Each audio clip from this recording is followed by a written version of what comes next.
MS યુનિવર્સિટીમાં વિદ્યાર્થીનીનું મોત નિપજ્યા હોવાનો મામલો સામે આવ્યો તો ફાઇન આર્ટ્સની વિદ્યાર્થીનીનું કરંટ લાગતા મોત નિપજ્યું છે। વોટર હીટર મશીનમાં કરંટ લાગતા ઘટના બની હતી તો પેઇન્ટિંગ માટે ગરમ પાણી કરવા જતા કરંટ લાગ્યો હતો। યુનિવર્સિટીની બેદરકારી સામે ગંભીર સવાલો ઉઠ્યા છે। 22 વર્ષીય વિદ્યાર્થીની કાજલ ચૌધરી વલસાડની રહેવાસી હોવાનું સામે આવ્યું છે। તો વિદ્યાર્થીનીના મોતનો મામલો સામે આવ્યો છે તો 22 વર્ષીય વિદ્યાર્થીનીનું કરંટ લાગવાથી મોત નિપજ્યું છે તો મૃતક યુવતી વલસાડની રહેવાસી હોવાનું સામે આવ્યું છે। વોટર હીટર મશીનથી કરંટ લાગ્યો હોવાની ઘટના સામે આવી છે।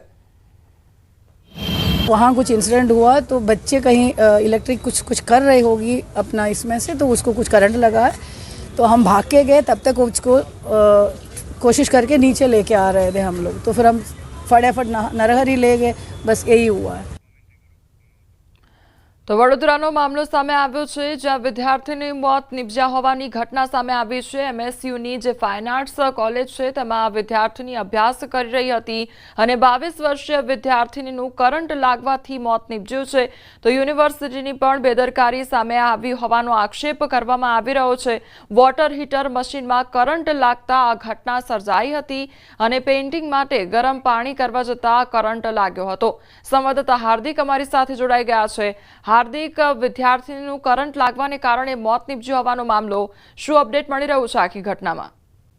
બિલકુલથી જો ઘટનાની વાત કરવામાં આવે તો આ વિદ્યાર્થીની જે છે તે મૂળ વલસાડની પત્ની છે અને એમએસ યુનિવર્સિટીની જે ફાઇન આર્ટ્સ ફેકલ્ટી છે ત્યાં માસ્ટરમાં તે અભ્યાસ કરતી હતી। આ ઘટના જે બની તે ગઈકાલે સાંજે ઘટના બની છે। આ ક્લાસરૂમમાં જ્યારે વિદ્યાર્થીઓ પેઇન્ટિંગ આર્ટ જે છે તે તૈયાર કરતા હતા ત્યારે આ વિદ્યાર્થીને પેઇન્ટિંગ માટે ગરમ પાણીની જરૂર પડી હતી અને દરમિયાન તેને વોટર હીટરનો ઉપયોગ જે છે તે કર્યો હતો પાણી ગરમ કરવા માટે અને અચાનક જ તેને કરંટનો ઝાટકો લાગ્યો હતો અને અચાનક એ ઢળી પડી હતી।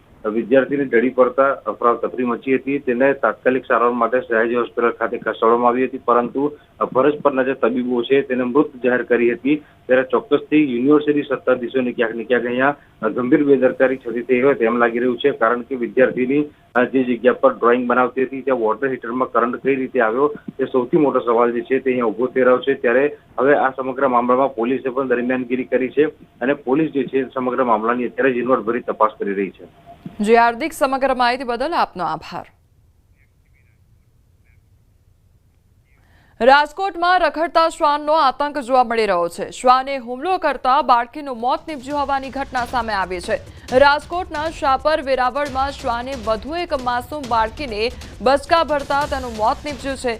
5 દિવસ પહેલા હજુ બાળકી સંબંધીના ઘરે આવી હતી। શ્રમિક પરિવારની બાળકી ઘરની બહાર રમતી હતી ત્યારે અચાનક શ્વાન આવી ગળાના ભાગે બચકા ભર્યા હતા અને જેના કારણે આ બાળકીનું મોત નિપજ્યું હોવાનો મામલો સામે આવ્યો છે।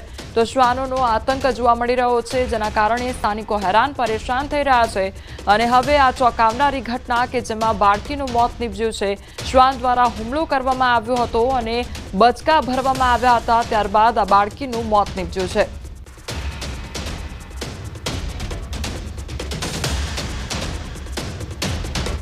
સુરેન્દ્રનગરમાં વન કર્મચારી પર હુમલો થયો હોવાની ઘટના સામે આવી છે। મૂળી તાલુકાના સરલા ગામે આ ઘટના બની। હુમલાની ઘટના સીસીટીવી કેમેરામાં કેદ થઈ છે તો વનકર્મી મોટરસાયકલ પર બજારમાં પસાર થતા હતા ત્યારે 3 કારમાં આવેલા હુમલાખોરોએ હુમલો કર્યો હતો। હુમલો થતા વનકર્મી મોટરસાયકલ મૂકી ભાગ્યા હતા। હુમલાખોરોએ વનકર્મી પાછળ દોડીને હુમલો કર્યો હતો તો હુમલાખોરો ખનીજ માફિયાઓ હોવાની શક્યતા પણ સેવાઈ રહી છે। વન કર્મચારીએ કુલ 15 વ્યક્તિઓ સામે મૂળી પોલીસ મથકે ફરિયાદ પણ નોંધાવી છે તો હુમલાખોરો સામે આ ફરિયાદ પણ નોંધવામાં આવી છે। 15 શખ્સો સામે પોલીસ ફરિયાદ નોંધવામાં આવી છે તો હુમલો કરવાની આ ઘટના સામે આવી છે અને તે અંગેના સીસીટીવી ફૂટેજ પણ સામે આવ્યા છે।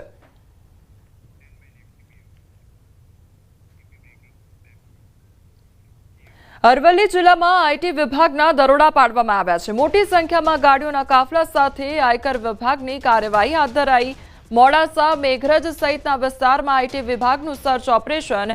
45 થી વધુ વેપારીઓ, ડોક્ટર્સ અને બિલ્ડરને ત્યાં આઈટીની રેડ પાડવામાં આવી છે। તો અરવલ્લી જિલ્લામાં આઈટી વિભાગના દરોડા પાડવામાં આવ્યા છે તો વેપારીઓ તેમજ ડોક્ટર્સ અને બિલ્ડર્સને ત્યાં આઈટી વિભાગ દ્વારા દરોડા પાડવામાં આવ્યા છે તો મોટી સંખ્યામાં ગાડીના કાફલા સાથે આ કાર્યવાહી હાથ ધરવામાં આવી છે। અરવલ્લીના મોડાસા તેમજ મેઘરજમાં આઈટીનું સર્ચ ઓપરેશન હાથ ધરવામાં આવ્યું છે. તો 45થી વધુ વેપારી ડોક્ટર્સને ત્યાં દરોડા પાડવામાં આવ્યા છે. બિલ્ડર્સને ત્યાં પણ આઈટી વિભાગ દ્વારા દરોડા પાડવામાં આવ્યા છે. તો અત્યારે અરવલ્લી જિલ્લામાં સોંપો પડી ગયો છે, કારણ કે આઈટી વિભાગ હરકતમાં આવ્યું છે અને તેમના દ્વારા દરોડા પાડવામાં આવી રહ્યા છે. તો મોટી સંખ્યામાં ગાડીના કાફલા સાથે